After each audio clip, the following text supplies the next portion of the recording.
देखिए क्लास 10 की एक्सरसाइज 5.2 का जो क्वेश्चन नंबर 3 है, क्वेश्चन में हमसे बोला गया है in the following APs find the missing terms in the boxes. तो हमें क्वेश्चन नंबर 3 के 5 पार्ट्स यहाँ पर गिवन है और इन 5 के 5 पार्ट्स में जो है हमें एपीज गिवन है। एक एपी ये है, एक एपी ये है, एक एपी ये है। इसी तरीके से ये जो है हमें 5 एपीज यहाँ पर गिवन है और इन एपीज की जो है कुछ टर्म्स जो है मिसिंग है, हमें वही फाइंड करनी है। ठीक है, तो जो सबसे पहला क्वेश्चन है इसका 2 और फिर ये जो है मिसिंग टर्म और यहाँ पर ये 26। पहले इसको सॉल्व कर लेते हैं। तो देखिए सबसे पहला काम क्या करेंगे, जो फर्स्ट क्वेश्चन था इसका तो उसमें क्या था 2 था और फिर उसके बाद जो है यहाँ पर जो है मिसिंग टर्म थी, उसके बाद 26 था। तो ये मिसिंग टर्म हमें फाइंड करनी है। अब हम क्या करेंगे, देखिए सबसे पहला काम क्या कर लिया करें, आप जो मिसिंग टर्म है उसको लिख लिया करें। वो कौन सी मिसिंग टर्म है, तो देखिए ये जब AP में है तो ये फर्स्ट टर्म होगी यानी कि A1 होगी। ये क्या है, ये A2 होगी ना। तो यहाँ पर जो मिसिंग है वो क्या है, A2 मिसिंग है। हमें A2 फाइंड करना है। अब देखिए A2 निकालने के लिए A2 का फॉर्मूला क्या होगा, A प्लस डी, यानी हमें A चाहिए और हमें D चाहिए। ठीक, अब सबसे पहले हम क्या कर लेते हैं, जो मिसिंग टर्म है उसको लिखने के बाद अब ये देखते हैं गिवन हमें क्या था। तो गिवन क्या था, हमें पहली टर्म और हमें तीसरी टर्म यहाँ पर गिवन थी। तो अब हम इनको लिख लेंगे। जो पहली टर्म होती है उसको बोलते हैं हम A1 या A। तो A कितना है हमारे पास 2। उसके बाद जो तीसरी टर्म हमें गिवन है वो उसको हम A3 लिखेंगे, जो कि कितना है 26 है। ठीक है, अब देखिए A2 निकालने के लिए आपको A और D चाहिए। A आपके पास है, आ गया है ये। ठीक है, अब D और आ जाएगा तो आप A2 आसानी से निकाल लेंगे। अब हम क्या करेंगे, A3 जो हमें गिवन था, A3 को आप लिख सकते हैं A plus 2D is equal to 26। तो A की जो वैल्यू थी वो यहाँ पर हम रख सकते हैं 2 plus 2D is equal to 26। अब अगर हम बात करते हैं 2D की, तो 2D को ऐसे रखेंगे 26, ये 2 इधर आकर के माइनस का हो जाएगा। तो 2D इज इक्वल टू 24 आ जाएगा। जब D की वैल्यू यहाँ से निकालेंगे तो 24 अपॉन में 2 हो जाएगा, ये 12 टाइम खत्म हो जाएगा। D की वैल्यू आ जाएगी कितनी, 12। ठीक है, अब हमारे पास D भी है और हमारे पास A भी है। तो अब हम क्या कर सकते हैं, A2 निकाल सकते हैं। A2 क्या होगा, A प्लस डी। तो A कितना है हमारे पास 2 और D हमारे पास कितना है 12। ठीक है, तो ये कितना आ जाएगा 14 यानी कि 14। ठीक, तो A2 हमारे पास आ चुका है और जब A2 हमारे पास आ चुका है तो A2 ही हमें निकालना था। तो हमारी जो AP थी उसकी जो मिसिंग टर्म थी वो क्या आ चुकी है 2 और यहाँ पर A2 कितना है हमारे पास 14 और उसके बाद यहाँ पर लास्ट में 26 था। तो ये हमारी जो है ये आंसर आ चुका है। ठीक है, जो मिसिंग टर्म थी वो हमने यहाँ पर फाइंड कर ली है। अब देखिए जो इसका सेकंड पार्ट है वो यहाँ की टर्म मिसिंग है और ये वाली टर्म मिसिंग है। ठीक है, तो सबसे पहले हम लिख लेंगे कौन कौन सी टर्म मिसिंग है। तो ये जो होता है ये पहली टर्म है, पहली टर्म को हम A1 या A बोलते हैं तो इसको A लिख लेते हैं। ये दूसरी टर्म हो जाएगी यानी कि A2 और ये कौन सी हो जाएगी, तीसरी टर्म यानी कि A3 यहाँ पर मिसिंग है। तो हमें A और A3 की वैल्यू यहाँ पर फाइंड करनी है। अब हम क्या देखेंगे, अब हम ये देखेंगे कि हमें गिवन क्या क्या था। तो हमें A2 यानी कि दूसरे नंबर की टर्म A2 गिवन था।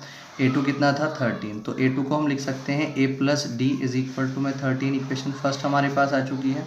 और दूसरा जो हमें गिवन था वो क्या गिवन था, वो हमें गिवन था A4। तो A4 कितना है 3। तो A4 को हम लिख सकते हैं A plus 3D is equal to में 3। इक्वेशन कितना आ गया 2। अब इन दोनों इक्वेशंस को साथ में लिख लेंगे। तो इसको हम लिख सकते हैं A plus 3D equal to 3 equation 2। तो इस वाली इक्वेशन को हमने यहाँ पर लिख लिया है। अब इनको एलिमिनेशन मेथड से हम सोल्व करेंगे। जब एलिमिनेशन मेथड से सोल्व करेंगे तो हम A वालों को देखेंगे, जो A वाले हैं वो इक्वल हैं और इन A वालों के जो है ना साइन एक जैसे हैं। तो जब एलिमिनेशन मेथड से सोल्व करते हैं और जो इक्वल होते हैं उनके साइन अगर एक जैसे होते हैं तो हम वहाँ पर सब्ट्रैक्ट करते हैं और जब सब्ट्रैक्ट करते हैं तो नीचे वाले इक्वेशन के साइन चेंज हो जाते हैं। ये प्लस का था तो ये माइनस हो जाएगा, ये प्लस का था तो ये माइनस हो जाएगा और ये प्लस का था तो ये भी माइनस हो जाएगा। ए यहाँ पर प्लस का है, माइनस का है तो ये तो कट जाएगा। प्लस का डी माइनस के 3D, तो माइनस के कितने बचेंगे, माइनस के 2D बचेंगे। ठीक है, बड़ा नंबर माइनस का है इसलिए 13 में से 3 माइनस हो जाएगा अगर, तो कितना बचेगा हमारे पास 10। जब यहाँ से हम डी की वैल्यू निकालेंगे तो 10 अपॉन कितना आ जाएगा -2। 2 से इसको काटेंगे तो कितना आ जाएगा 5 और ये माइनस ऊपर आ जाएगा। तो डी की वैल्यू कितनी आ जाएगी हमारे पास -5। अब डी की वैल्यू हम किसी भी एक इक्वेशन में पुट कर देंगे। तो put value of D in equation first. D की वैल्यू इक्वेशन फर्स्ट में हम पुट करेंगे तो इक्वेशन फर्स्ट ही हमारे पास A plus D is equal to 13 equation first. अब हम क्या करेंगे, A की वैल्यू हमें फाइंड करनी है प्लस डी की वैल्यू कितनी आई थी हमारे पास -5 और इज इक्वल टू में कितना 13। ठीक है, अब जब इसको आगे लेकर के चलेंगे तो A ब्रैकेट से पहले प्लस का साइन, अंदर के साइन चेंज नहीं होते हैं जब ब्रैकेट से पहले प्लस का साइन होता है।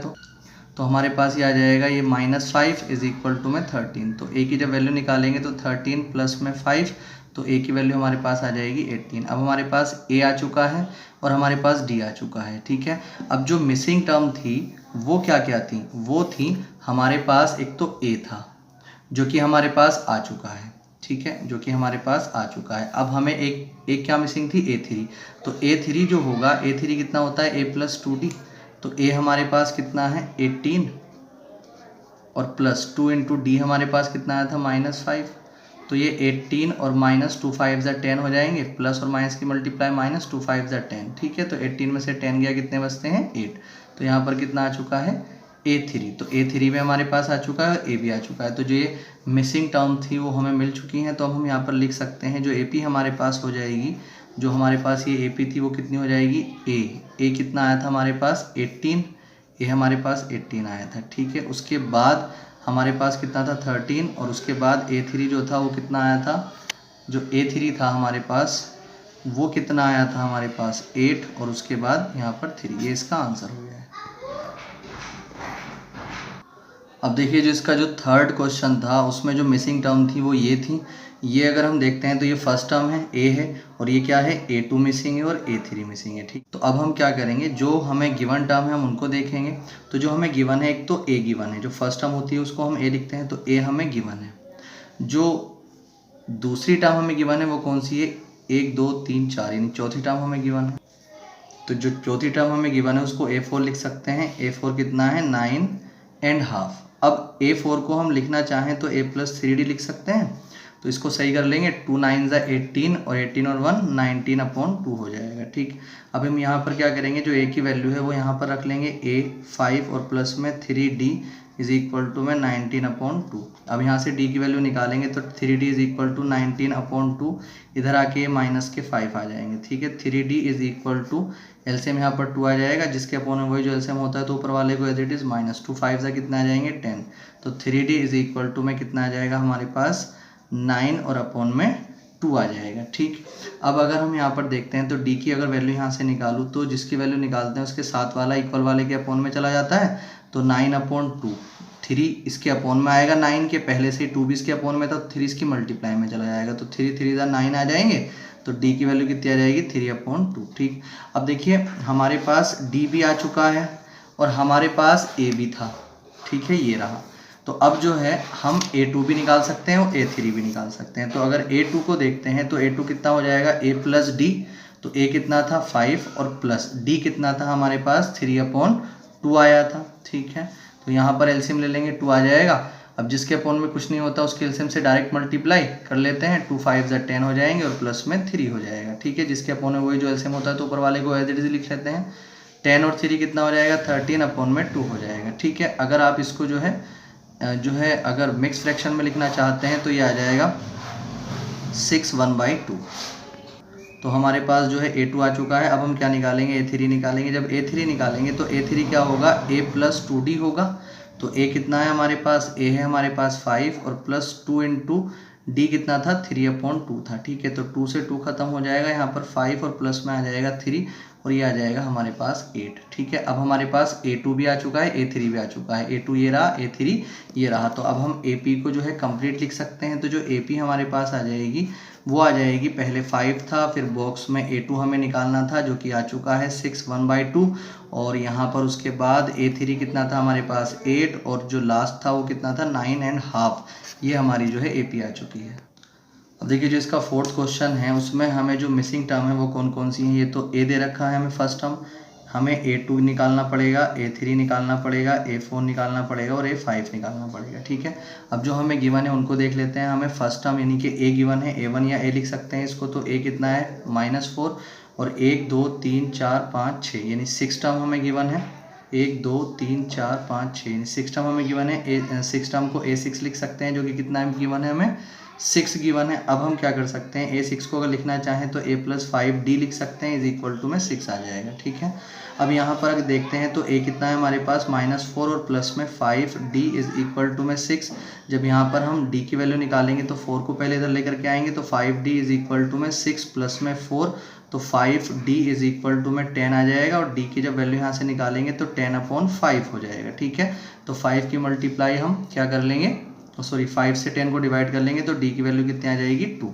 अब अगर हम देखते हैं तो d की वैल्यू 2 आ चुकी है और a की वैल्यू हमारे पास -4 है। तो अब जो है ये सारी की सारी टर्म्स जो है आसानी से निकल जाएंगी। तो a2 हम सबसे पहले निकालेंगे, a2 क्या होगा a प्लस d, तो a कितना है हमारे पास -4 और प्लस d कितना है हमारे पास 2। तो यहाँ पर -4 प्लस के 2 कितने बचेंगे, -2 बचेंगे।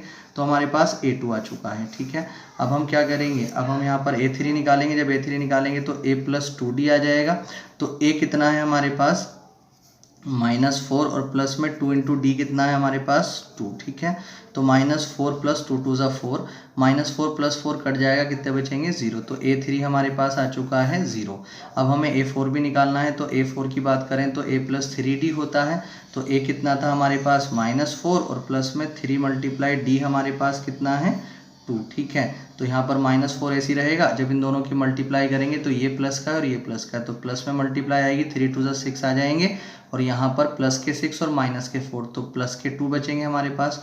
तो a4 भी आ चुका है। इसी तरीके से लास्ट जो इसका a5 है, अगर उसको निकालते हैं तो a प्लस 4d हो जाएगा। a कितना था -4 था, प्लस में 4 × d हमारे पास कितना आया था, d हमारे पास था 2। ठीक है, तो ये -4 और प्लस जब मल्टीप्लाई करेंगे इन दोनों की, दोनों के दोनों प्लस प्लस हैं, 4 2 = 8 हो जाएंगे।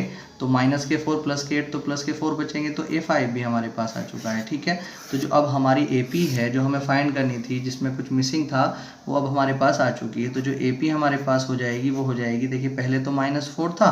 ठीक है, उसके बाद जो बॉक्स में आना था A2 हमारे पास आया था -2। उसके बाद जो A3 आना था, A3 हमारे पास आया था 0। ठीक है, इसी तरीके से जो A4 था वो कितना आया था हमारे पास 2, तो जो कि 2 आ चुका है। उसके बाद A5 की अगर हम बात करते हैं तो वो कितना आया था हमारे पास 4। उसके बाद ये आ चुका था 6। ये इसका आंसर आ चुका है। ठीक है, अब इसका लास्ट क्वेश्चन और बचा है, उसको और कर लेते हैं।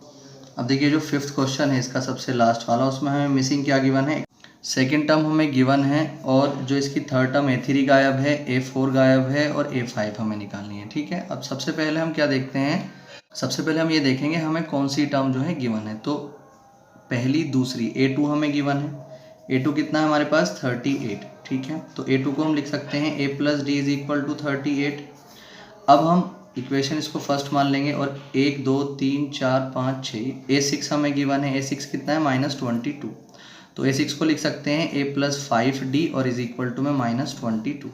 ठीक, इक्वेशन हमारे पास 2 आ चुकी है। अब इन दोनों इक्वेशंस को हम साथ में ले लेंगे, a + d = 38 इक्वेशन फर्स्ट, और जो सेकंड इक्वेशन है a + 5d और इज इक्वल टू -22 इक्वेशन 2 आ चुका है। ठीक है, अब हम इन दोनों इक्वेशंस को जब सोल्व करेंगे तो दोनों के दोनों a वाले इक्वल हैं। तो यहाँ पर हम क्या करेंगे, और इनके साइन जो है वो एक जैसे हैं, तो सब्ट्रैक्ट करेंगे। जब सब्ट्रैक्ट हम करते हैं तो नीचे वाले इक्वेशन के साइन चेंज हो जाते हैं। ये प्लस का था तो माइनस, ये प्लस का था तो ये माइनस, ये माइनस का था तो ये प्लस। ठीक है, तो प्लस का a माइनस का a तो खत्म हो जाएगा, माइनस के 5d और प्लस के d, तो माइनस के कितने आ जाएंगे हमारे पास, माइनस के आ जाएंगे हमारे पास 4d और इज इक्वल टू में 38 और ये भी प्लस का 22 है, तो ये कितना आ जाएगा 60 आ जाएगा। ठीक, अब जब यहाँ से d की वैल्यू हम निकालेंगे तो 60/-4 आ जाएगा। 4 से 15 टाइम खत्म हो जाएगा तो d की वैल्यू आ जाएगी, ये माइनस ऊपर पहुँच जाएगा तो -15 आ जाएगी। अब हम क्या करेंगे, d की वैल्यू तो आ चुकी है, अब d की वैल्यू किसी भी एक इक्वेशन में हम रख देंगे तो हमें a की वैल्यू मिल जाएगी। तो put value of d in equation first. Equation first हमारे पास क्या था, a + d is equal to में 38 इक्वेशन फर्स्ट हमारे पास ये आ चुका है। तो a हमारे पास कितना है, a हमें फाइंड करना है प्लस ये -15 और इज इक्वल टू में 38। ठीक, अब हम क्या करेंगे, ब्रैकेट ओपन करेंगे, ब्रैकेट से पहले प्लस का साइन, अंदर के साइन चेंज नहीं होंगे, माइनस के 15 आ जाएगा ऐसे, इज इक्वल टू में 38 आ जाएगा। ठीक, अब हम क्या करेंगे, यहाँ से जब हम a की वैल्यू निकालेंगे तो 38 और इधर आके ये प्लस के 15 हो जाएगा, तो a की जब वैल्यू निकालेंगे तो ये आ जाएगा 53। ठीक, तो a की वैल्यू हमारे पास आ चुकी है 53। अब हमें जो जो टर्म निकालनी है वो हम निकाल सकते हैं। देखिए सबसे पहले तो हमें निकालना था a ही, जो कि हमारे पास आ चुका है। अब हम निकालेंगे a3, तो a3 जो होगा वो a + 2d होगा। तो a कितना है हमारे पास 53 और प्लस में 2 इंटू d कितना है हमारे पास, d है माइनस के 15, तो यहाँ पर 53 और ये प्लस ये माइनस माइनस में आएगा, 15 दूनी 30 आ जाएंगे, यहाँ पर आ जाएगा 23 आ जाएगा। ठीक है, तो a3 आ चुका है हमारे पास। अब अगर हम बात करते हैं a4 की, तो a4 कितना आ चुका है, a + 3D आ जाएगा। तो A कितना है हमारे पास, A है 53 और प्लस में 3 इंटू D कितना है हमारे पास, D है हमारे पास माइनस के 15। तो यहाँ पे जब हम कैलकुलेशन इसकी करेंगे तो 53 ऐसी रहेगा, ये प्लस ये माइनस, तो माइनस में आएगी मल्टीप्लाई, 15 3 ज़ा 45 होते हैं, का है 8। ठीक है, अब A5 भी आप निकाल सकते हैं। जब A5 आप निकालेंगे तो A प्लस 4D हो जाएगा। तो A कितना है हमारे पास, A है हमारे पास 53 और प्लस में 4 मल्टीप्लाई माइनस के 15, D की वैल्यू -15 थी। तो यहाँ पर हम देखेंगे तो A5 जो आ जाएगा वो 53 और ये माइनस ये प्लस, तो माइनस में आएगा, 15 चौक 60 हो जाते हैं। तो ये कितना आ जाएगा भाई, ये जो है माइनस के 60 आ जाएंगे, तो माइनस के 7 आ जाएंगे। तो A5 हमारे पास आ चुका है। तो अब हम क्या कर सकते हैं, इनमें जो है A की, A3 की, A4 की, A5 की वैल्यू रख करके यहाँ पर जो है इस AP को कंप्लीट कर सकते हैं। ठीक है, यहाँ पर ये हम आंसर